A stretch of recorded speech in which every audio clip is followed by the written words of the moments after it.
mga Mom and Sir, welcome po kayo sa aking channel, ang Mom Flourish Channel. For today's video mga kalinga, pag-usapan po natin ang latest na nadagdag sa beneficiary or matutulungan ni Kalinga Prab. Siya ay si Rose Ann. Siya po yung ni-refer ni Edu or ni Kalingap Edu kay Kalinga Prab. So, bago po tayo magbigay ng ating saloobin o reaksyon kay Rose Ann, ay panoorin po muna natin ang ilan sa mga sagot niya sa mga tanong ni Kalinga Prab. Kung saan ang ilan dyan sa kanyang mga kwento, sa kanyang mga sagot, medyo nakapagpa-luha or nakapagpadurog sa puso ng mga ilan sa mga viewers o marami sa mga viewers, kabilang na rin po ang inyong lingkod. So, panoorin po natin ito. So, ayun mga kalingap, andito kasama ko si Eds at punta naman yung scout niya. Yan yung scout mo, bro? Si Rose Ann andito po. Nagtitinda ata ito ng walis. Ayan, tara, punta natin mga kalingap. Paano kayo nabubuhay dito, Rose Ann? Kayong mag-ina, wala ka palang papa, wala ka rin kapatid. Anong ginagawa mo? Diskarte na lang po, kuya. Diskarte? Gaya ng? About sa pag-eskwela ko po. Ano po, ning pag-budget po ning sa kuyang kwarta. Ako na lang po ang naka-budget para sa diri ko. Minsan po, napunta po siya sa pinsan niya, ng baho, pinta niya, sa kanya Bakit ka nagpupursige na makapag-aral, makapagtapos? Para po matabangan ko po si mama. Kaso po, alanganin, dahil na po naka-eskwela ako lang man po sa pinansyal. Hindi ka na nag-aaral? Dahil tapos na po akong grade 12 kasi po, mayo man po ning matabang sa muya, kaya pundo po. Ano sana yung plano mo sa buhay? Ano sana yung pangarap mo? Ano po, kadakol po sana kaso grabing ning hadlang. Pumasok ka kahit walang baon. Magkano yung baon mo? 20 po. 20, minsan wala. Paano mo na pagkakasya yung 20? Hindi na po ako na-resist. Hindi ka na nag-resist? Ito pong 20 po ito, ano po, kung may ambagan po sa school, arog kayo sa project, tiga-ambag ko na lang po. Para po. Anong pakiramdam, Rose Ann, ng walang itay, walang tatay na tatrabaho? Mahirap po. Todo kayo.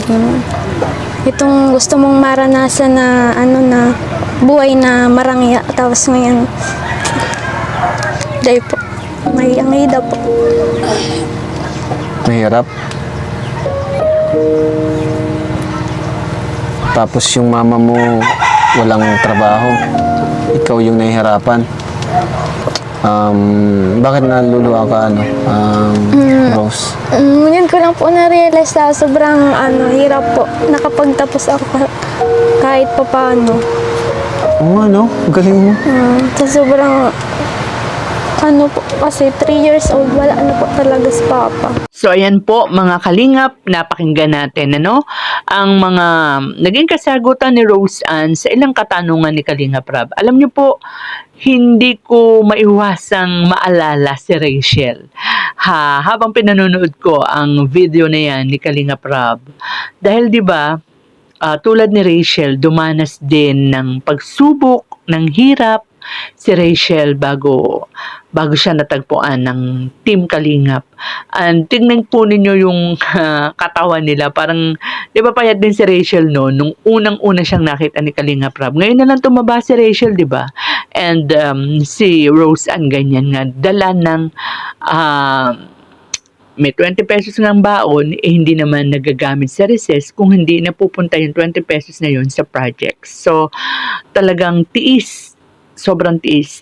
And si Rachel din na dumidiskarte para sabihin natin may pambaon, para makatulong sa family. Diba? Dumidiskarte siya doon sa tita niya, sa mama ni Trixie. Ganyan din si Rose Ann. Lalo na nung mawala ng trabaho yung mama niya o natigil sa pagtrabaho sa mama niya dahil nga nagkaroon ng sakit.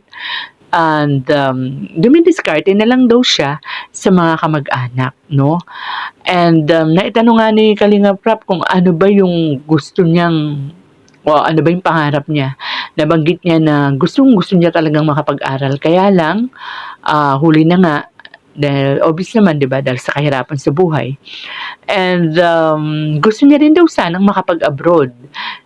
Kaya lang, dahil nga sa kalagayan ng kanyang ina, kinakailangang may kasama ito, hindi na rin niya, kumbaga, pinursige na matupad ito. Pinipigil-pigil ni Rose Ann ang kanyang emosyon. But, napansin natin na talagang tutulo na yung kanyang luha. Napansin din pala yun ni Kalinga Prab. And sinabi nga ni Kalinga Prab na, bakit parang naiiyak ka na? So, napilitang sabihin ni Rose Ann na naaalala niya lamang daw yung kanyang mga pinagdaan ng hirap para makatapos na lang. And nakakatawa tong mga batang ito kasi, no? Kahit na hirap sila sa pag-aaral, si Rachel at saka si Rose Ann, may mga karangalan silang naiuwi, di ba? Alam natin na si Rachel ay with honors. Ito nga pong si Rose Ann with high honors pa. Di po ba nakakahanga samantalang may mga kabataan ngayon na wala ng hirap, di ba, papasok na lang, gigising, nakahanda na yung mga almusal nila, yung mga pagkain nila, yung mga baon nila. Kaya sana sa mga kabataan dyan, na kumbaga yung kalagayan ninyo na pinapangarap nitong mga katulad nila Rose Ann, huwag niyong sasayangin yung nakapag-aaral kayo ng walang hirap, ha? Dahil alam natin napakarami ring mga kabataan na katulad nila Rose Ann, no? Si Erica noon, 'di ba? Na kinakailangan tumigil sa pag-aaral para makapaghanap buhay at unahin muna ang pangangailangan ng kanilang pamilya.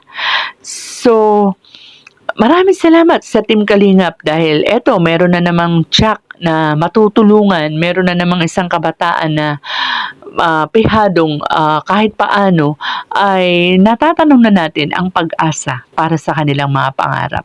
Sana tulad ni Rachel, tulad ni Erica, yung kapalaran din ni Rose Ann ay hindi malayo hindi mapalayo sa kanilang mga naging kapalaran.